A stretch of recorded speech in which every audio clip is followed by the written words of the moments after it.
Bonjour à toutes et à tous. Dans cette vidéo, nous allons définir la notion de trace d'une matrice et démontrer certaines de ses propriétés élémentaires. Alors, qu'est-ce que la trace d'une matrice? On le définit tout simplement pour une matrice carrée comme la somme des coefficients diagonaux. Donc si je prends A, une matrice de coefficients AIJ, carré d'ordre n, je définis la trace de A, TR pour trace, comme la somme des coefficients diagonaux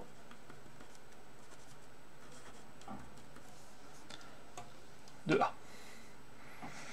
Alors, même si éventuellement on pourrait définir ce qu'est un coefficient diagonal pour une matrice non carrée, cette notion n'a quand même de sens vraiment que pour une matrice carrée. C'est une opération très importante, pour plein de raisons. Vous le découvrirez petit à petit. Et dans cette vidéo, on va juste en voir certaines des propriétés élémentaires. Alors vous devez tout bien connaître dans cette vidéo, et je veux dire tout bien savoir démontrer. La première chose que l'on peut observer, c'est que la trace d'une matrice, c'est quelque chose de symétrique, ici. Donc si A est une matrice, la trace de A, c'est la trace de la transposée de A. Car la matrice A et sa transposée ont même coefficient diagonaux, donc même trace. Immédiatement, deux matrices qui ont même coefficient diagonaux ont même trace, forcément. Ce qui est aussi évident, c'est que deux matrices, c'est que la trace s'écrit comme combinaison linéaire des coefficients, de certains coefficients de cette matrice.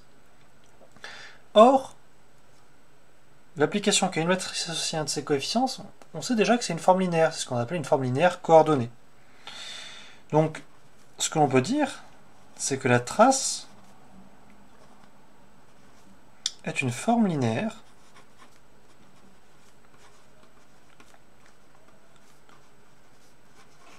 sur Mn de K. Bon, on voit immédiatement que c'est ta valeur dans K, la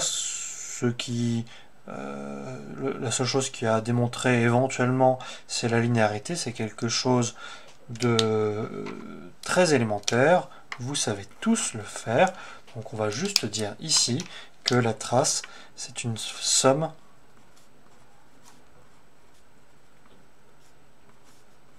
de ce qu'on a appelé forme linéaire coordonnée. Coordonnée dans la base canonique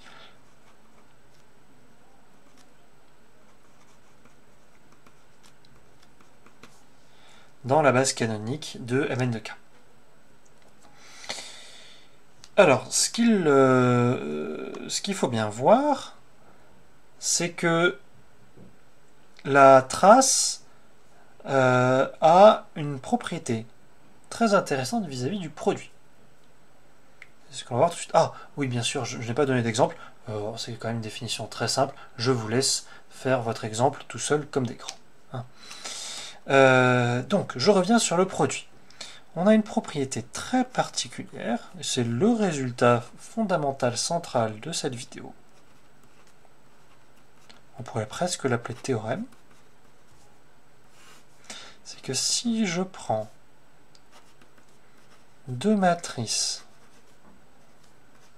carrées d'ordre n, la trace de AB, c'est la trace de BA.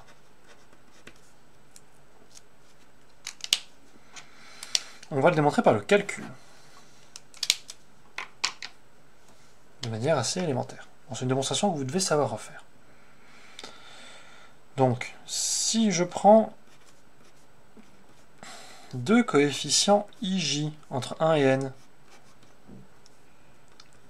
avec bien sûr A la matrice de coefficients AIJ, B la matrice de coefficients BIJ. Ici sont des variables muettes, j'aurais dû l'introduire avant, excusez-moi. Quel est le coefficient d'indice IJ du produit AB? Vous savez que c'est la somme pour K allant de 1 à n des AIK BKJ. D'habitude je l'appelle IK, et je fais A, J, B, J, K. Bon, là, je l'ai fait comme ça. Et donc, le coefficient IJ du produit BA, c'est la somme pour K allant de 1 à N de BIK à KJ. Donc, si on regarde la trace de AB, c'est donc la somme pour I allant de 1 à N du coefficient II de AB. Donc c'est la somme pour I allant de 1 à N de la somme pour K allant de 1 à N des AIK BKI. Bref, c'est une somme double. Donc on sait qu'on peut intervertir l'ordre de sommation. C'est la somme pour K allant de 1 à N de la somme pour I allant de 1 à N des BKI AIK, excusez-moi. On retrouve ici le coefficient d'indice sur la ligne K et la colonne K du produit B fois A. Donc on retrouve la trace de B fois A. Donc c'est une démonstration toute simple par le calcul. Alors ce qu'il faut voir, c'est qu'on ne peut pas faire n'importe quoi sur les produits. Donc si je prends un produit de 3 matrices, je peux par exemple voir ça comme le produit de A avec BC. Donc je peux l'écrire trace de BC fois A.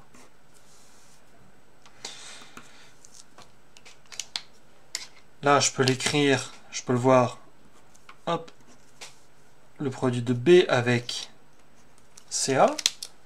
Donc ça, c'est la trace de CAB. Puis si je refais la même opération, je reviens sur la matrice de départ. Là, c'est ce qu'on appelle, on a fait ce qu'on appelle une permutation circulaire entre les matrices. Et on voit qu'on respecte l'ordre. On étudiera ce type de transformation dans le chapitre suivant. Maintenant, on ne peut pas faire n'importe quoi. Vous voyez que je ne peux pas faire passer A entre B et C. Donc, la trace, on ne peut pas réordonner quand on fait la trace d'un produit de plusieurs matrices, on ne peut pas le réordonner comme on veut. Donc, dans le poly, vous trouvez un exemple, ça je vous laisse le faire. C'est un bon entraînement, par exemple, si vous voulez vous rappeler ce qui se passe pour les opérations élémentaires sur les lignes et les colonnes.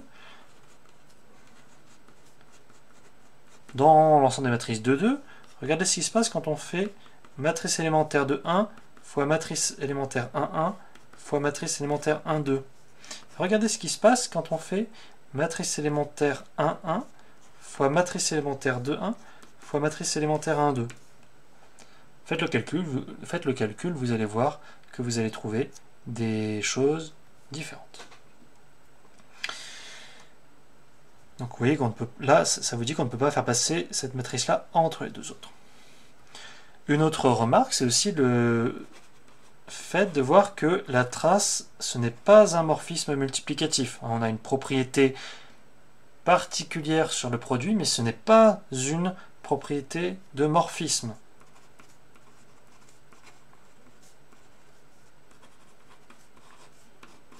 Donc, vous savez qu'est-ce que ça veut dire? Ça veut dire que de manière générale, ça c'est une erreur qu'on peut retrouver parfois, la trace de AB, ce n'est pas trace de A fois trace de B. Et enfin, le résultat qui nous intéressera, et qui utilise exactement ceci, c'est ce qui se passe quand on fait un changement de base pour un endomorphisme, c'est-à-dire quand on considère des matrices semblables. Donc, si on écrit A égale inverse de P, C égale P, hop, on a ici un P fois inverse de P qui se simplifie. Donc, ce que l'on voit, c'est que deux matrices semblables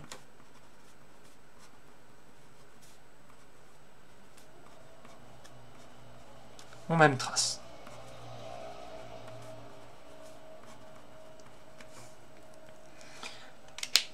De manière un petit peu plus abstraite, on pourrait aussi dire pédante, mais on aime bien ça en maths. On dit que la trace est un invariant de similitude. C'est-à-dire que c'est invariant pour chaque classe d'équivalence de la relation de similitude. Alors, bon, ça c'est immédiat d'après ce qu'on a dit, hein. Donc si je prends A et B, deux matrices carrées d'ordre n semblables, donc si je prends P inversible tel que A égale inverse de P fois B fois P, alors la trace de A, c'est donc la trace de inverse de P fois B fois P. Cette matrice inverse de P, comme je l'ai annoncé, on peut la faire passer ici à droite. Donc c'est trace de B fois P fois inverse de P.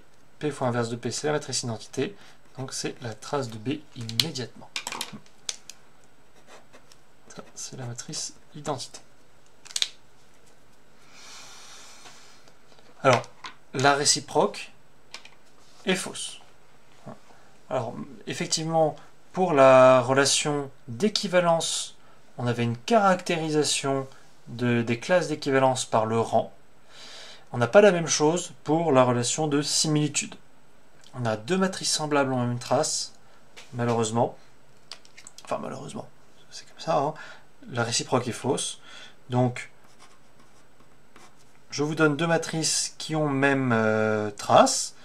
A égale 1, 0, 0, moins 1, trace 0. Et puis, qu'est-ce qu'on pourrait donner comme matrice qui a une trace nulle? La matrice nulle. Ces deux matrices ont même trace, mais ne sont pas semblables. Je vous laisse réfléchir à pourquoi est-ce qu'elles ne sont pas semblables. Semblables. C'est quelque chose de très simple. Voilà pour cette vidéo. Dans la prochaine vidéo, nous verrons comment, à partir de ce résultat, définir la notion de trace maintenant pour un endomorphisme.